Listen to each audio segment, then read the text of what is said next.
Why is the White House specifically and repeatedly insisting that we, the public, are not allowed to know when the last time was that the president tested negative? They really don't want us to know. They really insist on us not knowing about the window of time in which the president was potentially infected. The window of time between his last negative test and his first positive test. Right? Now, you don't always turn up positive immediately upon becoming infected. It may take a few days for the test to be able to register enough virus in your system to give you a positive result.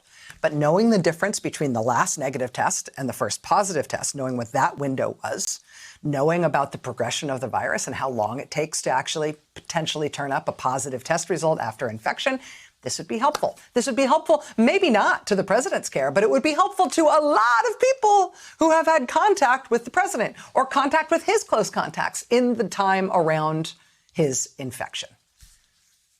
I mean, what the White House says is that the president got his positive test result late on Thursday night. In the 48 hours before getting that positive test result, we know the president had his debate with Vice President Biden. The one where not only did the candidates not wear masks, standing on stage, socially distanced, but there was a rule in the hall where everybody attending the debate had to wear a mask. The Trump family members decided to break that rule. They took off their masks and refused to wear them throughout the whole debate. In that same 48-hour period before the president's test result, the president held a rally in Minnesota with thousands of people where no one, including him, basically no one, including him, wore masks. In that same 48-hour window, the president met with supporters at his golf club in Bedminster.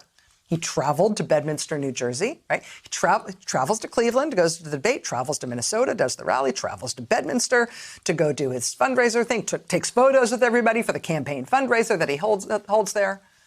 I mean, he met and traveled over this just that 48-hour window with dozens of White House staffers. And he didn't wear a mask for any of it.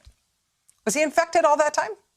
When's the earliest time at which he could be infected? Asking for a friend, asking for the dozens, if not hundreds, if not thousands of people who may have been in proximity to the president over the time when he was first infected. We know he had symptoms by the time he first tested positive. When was the last time he got a negative test before then?